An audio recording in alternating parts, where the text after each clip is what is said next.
बात करेंगे concept of measurement की। तो सबसे पहले जानते हैं कि मेजरमेंट का मीनिंग क्या है।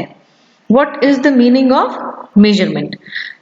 Measurement is the process of associating the numbers with the attributes or dimensions of some physical object। यानी कि किसी भी फिजिकल ऑब्जेक्ट की डायमेंशंस या उसके एट्रीब्यूट्स को, एट्रीब्यूट्स माने उसकी किसी क्वालिटी को या किसी गुण को हम जब एक नंबर के साथ एसोसिएट कर देते हैं उसको हम मेजरमेंट कह देते हैं। अब फॉर एग्जाम्पल अगर फिजिकल ऑब्जेक्ट की बात करें तो हम अगर एक पीस ऑफ क्लोथ ले रहे हैं, कोई कपड़े का टुकड़ा ले रहे हैं, तो उसकी डायमेंशंस या एट्रीब्यूट्स लाइक लेंथ अगर हमें देखनी है, उसकी ब्रेथ देखनी है, तो हम अगर एक नंबर एसोसिएट कर दें कि कितने मीटर लंबा है, कितने मीटर चौड़ा ये कपड़ा है, तो वो क्या होगा, वो उसकी मेजरमेंट होगी। तो मेजरमेंट क्या है? It is the process of associating the numbers with the attributes. अब एक डेफिनेशन के माध्यम से इसे समझें तो according to Mahesh Bhargava, measurement is a process of assigning symbols और न्यूमरल्स टू ऑब्जर्वेशंस, ऑब्जेक्ट्स और इवेंट्स इन सम मीनिंगफुल और consistent manner according to rule.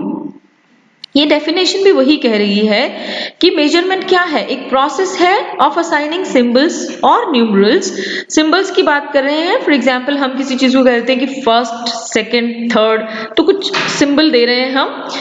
किसको सिंबल्स दे रहे हैं? ऑब्जर्वेशंस को, ऑब्जेक्ट्स को या इवेंट्स को इन सम मीनिंगफुल और कंसिस्टेंट मैनर।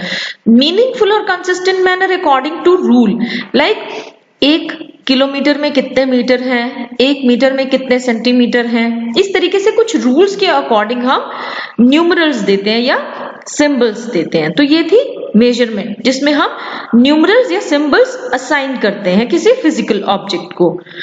अब हम देखते हैं कैरेक्टरिस्टिक्स ऑफ मेजरमेंट।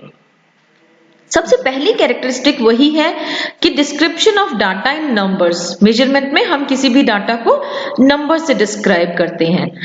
दूसरा है process of determining the dimensions and attributes of an object.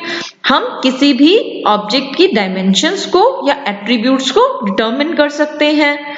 Then represent the quantities of attributes. हम यहाँ क्वांटिफाई कर देते हैं, नंबर्स दे दिया तो यानी कि हमने एक क्वांटिटी दे दी, उसको क्वांटिफाई कर दिया। Next is process of assigning symbols to a phenomena.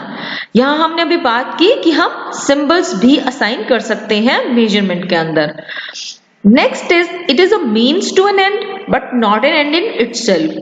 ये निष्कर्ष नहीं है अपने आप में मेजरमेंट, बल्कि निष्कर्ष पाने का एक तरीका मात्र है।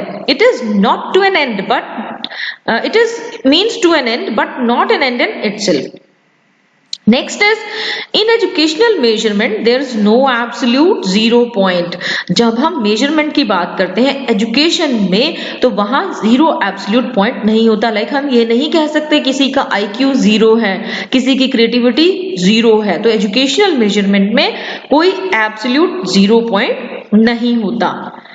नेक्स्ट हम अब बात करने वाले हैं टाइप्स ऑफ मेजरमेंट टेस्ट्स की, कि जो टेस्ट्स हैं जिनके थ्रू हम मेजरमेंट करते हैं वो टेस्ट्स कितने टाइप्स के हैं? वो 2 टाइप्स के हैं। पहला नॉर्म रेफरेंस्ड और नेक्स्ट है क्राइटेरियन रेफरेंस टेस्ट। अब हम एक एक करके जानेंगे कि नॉर्म रेफरेंस टेस्ट क्या है और क्राइटेरियन रेफरेंस टेस्ट क्या है। सबसे पहले जानते हैं नॉर्म रेफरेंस टेस्ट के बारे में। नॉर्म रेफरेंस टेस्ट में rank each student with respect to achievement of others. यहाँ पे जब भी एक टेस्ट लिया जाता है तो वहां दूसरे स्टूडेंट्स के साथ उसकी कंपेयर करके उसकी रैंकिंग तय की जाती है। यानी कि दूसरे स्टूडेंट्स की अचीवमेंट डिपेंड करती है उस पर्सन की अचीवमेंट पे। उसके बाद है कि score usually expressed as percentile. Norm reference test में जो स्कोर्स हैं वो परसेंटाइल में एक्सप्रेस किए जाते हैं। Next is student achievement is reported for broad skill areas. यहां हम एक स्किल की बात नहीं कर रहे, जो नॉर्म रेफरेंस टेस्ट है वो रिपोर्ट करता है ब्रॉड स्किल एरियाज को, यानी एक से ज्यादा स्किल एरियाज को। अब नॉर्म रेफरेंस टेस्ट कहाँ यूज किया जाता है? कॉम्पिटिटिव एग्जाम्स में, जहां कंपैरिजन होता है students with each other. For example हम बात करें नेट के एग्जाम की, सैट के एग्जाम की, जो नेशनल लेवल के एग्जाम्स हैं, वहां पर स्टूडेंट्स को कंपेयर किया जाता है, रैंकिंग की जाती है। लाइक मेडिकल एग्जाम, नीट की बात करें, IIT एग्जामिनेशंस की बात करें, तो वहां रैंकिंग हम देते हैं। किसके बेसिस पर रैंकिंग होती है? With respect to achievement of others. For example कि अगर 500 स्टूडेंट्स ने एग्जाम दिया और हमारे पास सीट 60 है, तो हम रैंकिंग करेंगे कि फर्स्ट 60 को हम सिलेक्ट कर लेंगे, but after calculating percentile, not percentage. तो स्कोर्स कैसे होते हैं? परसेंटाइल पे बेस्ड। तो यहां हम क्या कर रहे हैं? नॉर्म रेफरेंस टेस्ट में रैंकिंग हो रही है और बाकी स्टूडेंट्स के साथ कंपैरिजन के बेसिस पे रैंकिंग हो रही है। तो this is norm reference test. इसके बाद हम नेक्स्ट बात करें क्राइटेरियन रेफरेंस टेस्ट की। तो यहां एक क्राइटेरियन है, each student is compared with a preset standard. यहां प्रीसेट स्टैंडर्ड है for acceptable achievement. The performance of other student is irrelevant. यहां हम कह रहे हैं, हाँ समझने वाली बात क्या है? Preset standard. फॉर एग्जाम्पल मैंने 100 मार्क्स का एक टेस्ट लिया और मैंने तब ये प्रीसेट स्टैंडर्ड रख दिया कि जिस स्टूडेंट ने 40 मार्क्स लेने हैं वो ही पास होगा, लेस देन 40 वाला फेल होगा। तो मेरा क्या स्टैंडर्ड, प्रीसेट स्टैंडर्ड क्या हुआ? 40 मार्क्स। यहां पर एक स्टूडेंट की परफॉर्मेंस का दूसरे स्टूडेंट की परफॉर्मेंस से कोई फर्क नहीं पड़ता, यहां कोई कंपैरिजन नहीं है, क्योंकि यहां किस चीज पे बेस्ड है हमारा टेस्ट? वो है एक क्राइटेरिया पे बेस्ड, एक प्रीसेट स्टैंडर्ड पे बेस्ड है। और यहाँ जो स्कोर्स हैं वो यूजुअली एक्सप्रेस्ड किए जाते हैं as percentage. Norm reference test में परसेंटाइल की बात की थी और यहाँ स्कोर्स कैसे एक्सप्रेस किए जाते हैं? परसेंटेज के बेसिस पे, 40%, 50%, 60% and so on. Student achievement is reported for individual skill. हमने अभी नॉर्म रेफरेंस टेस्ट की बात की, वहां ब्रॉड स्किल एरियाज को कवर किया जाता था, लेकिन यहाँ क्या है? अचीवमेंट क्या है? रिपोर्ट की जा रही है फॉर इंडिविजुअल स्किल ओनली।